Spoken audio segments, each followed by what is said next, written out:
You know, there's this confusion at the heart of modern life. It's this quiet unease that almost no one really talks about directly. We're always told to find ourselves, right? To go on this big search for an authentic, true self. But what if that's the wrong mission entirely? I mean, what if that solid, stable core you're looking for, what if it doesn't actually exist to be found?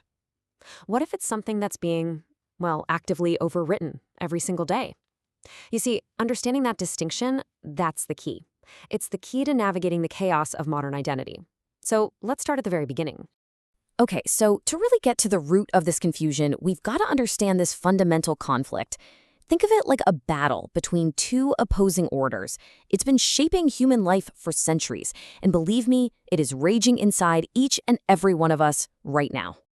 All right, on one side, you've got what we can call the natural order. This is our biological inheritance, the ancient rhythms of sleep, community, survival, the stuff that shaped our nervous systems for hundreds of thousands of years. But then on the other side, there's the social order, and that's all the invented, ever-shifting rules and expectations of the society we live in today. So the first one is who we are by nature, the second is who we're constantly told we should be. The philosopher Jean-Jacques Rousseau, he saw this conflict centuries ago. He basically argued that we're born free, aligned with our natural state, but that civilization, the social order, it just distorts us. And that gap, he pointed out, right? The one between our innate nature and our social performance, well, it hasn't just stuck around. It's actually widened into what I think is the defining crisis of our time. But hold on, this conflict isn't exactly new. So what is new? Well, while suffering has always been a part of human life, the specific kind of chaos we're facing today, it's a completely different beast. This isn't about the famines or plagues of the past. No, this is something totally unique to our era. Just think about this number for a second. 3 billion. Our nervous systems, they evolved in these tiny, known communities. They absolutely did not evolve to process the emotional crises, the curated images, and the social performances of 3 billion strangers before we've even had our first cup of coffee. This isn't just more information, you guys. This is a fundamental seismic shift in the very environment our minds have to live in. So, what's the result of living in this totally unprecedented environment? Well, the philosopher Byung-Chul Han calls it the burnout society. And in this society, Rousseau's chains aren't being forged by some external tyrant anymore. Nope, they're the chains we put on ourselves. It's this internalized demand to constantly perform, to optimize, to present this perfect version of our lives. And this is so important. The widespread anxiety and burnout we all see and feel, they're not personal failures. They are the rational responses of a nervous system trying to cope with a completely irrational environment. So, what happens when an entire society starts showing these symptoms of distress? Well, the problem gets even deeper. The very definition of what we consider normal actually starts to shift. It stretches to absorb the very behaviors that are, in fact, signaling that something is deeply wrong. I mean, just think about it for a second. Constant distraction as our default state, this compulsion to document our entire lives for an audience, publicly performing every single emotion we have, and this deep, real discomfort with silence and stillness. In past generations, any of these behaviors would have been seen as a sign of deep distress. But today, they're not just normal, they're often expected. And over time, they were new grooves into our brains, just through sheer repetition. And the big question is, why do we accept this? Why do we just go along with it? Well, the psychologist Erich Fromm had a pretty chilling insight.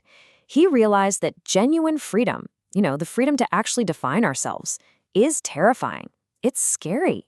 So what do? We voluntarily surrender it. We hand it over for the comfort of convention, for the relief of just having a normal to perform, no matter how bizarre that normal gets.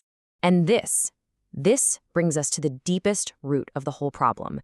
When we lose that internal compass and normal just becomes something we imitate from the outside world, our very sense of self, our identity, starts to be built not from the inside out, but through the eyes of other people. The philosopher Jean-Paul Sartre had a name for this. He called it the gaze. You know that feeling? It's that sudden, prickling awareness that you're being watched. Like when you walk into a room and you can just feel yourself become an object to be evaluated. In that split second, the question inside your head is no longer who am I? It's how do I appear? Now, back when Sartre was writing about this, the gaze was intermittent. It came and went. Sure, you were watched sometimes, but you were also often alone. You had time and space for yourself to recover, to just, be without an audience. But today the gaze is permanent. It's not intermittent at all. It's been so completely internalized thanks to social media, links to constant connectivity, that we're judging ourselves even when no one else is watching. The audience is always there because the audience is now inside our own heads. And look, make no mistake, this isn't just some poetic metaphor. This is a neurological reality. Thinkers like D.W. Winnicott talked about the false self that we build just to please the world, and neuroscientists like Antonio Damasio have shown that our identity is literally encoded in our bodies. So when we're in a state of continuous performance, that performance becomes our reality. Over time, the mask we wear, it literally becomes our face. Okay, so this brings us to the final and most critical question. If our authentic self is being constantly overwritten, what on earth are we supposed to do? The common advice is always go find yourself. But what if that entire mission, that entire idea, is based on a completely false premise? So, is there a path forward? Is there a way to reclaim a sense of self that actually truly belongs to us? Well, the answer from some of the deepest thinkers on this topic is a resounding yes. But it's not found through searching or discovering or finding. It's achieved through a very different act entirely. It's the act of building. The Roman Emperor Marcus Aurelius, he knew this. His entire life was a performance, dictated by the needs of a massive empire. But his private notebooks, his meditations, they're a record of him actively working every single day to maintain his own values against all that external pressure. For him, the self wasn't some static thing to be found. It was a daily practice of deliberate construction. Viktor Frankl discovered the very same truth, but in the most extreme circumstances you can possibly imagine. As a survivor of the Nazi concentration camps, he realized that even when everything, and I mean everything, is taken from you, one single freedom remains: the freedom to choose your response. Your identity, he said, isn't your circumstance. It's the stance you take toward it.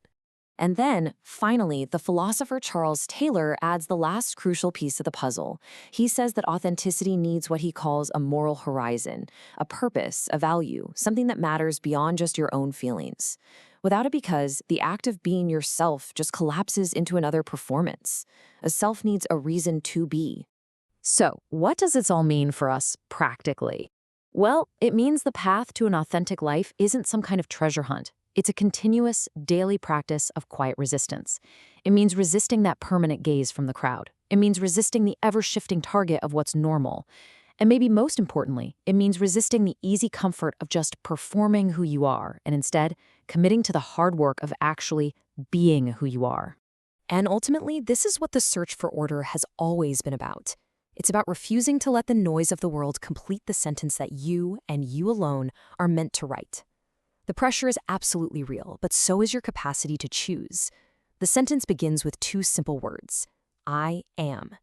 The only real question left is who or what will you let finish it?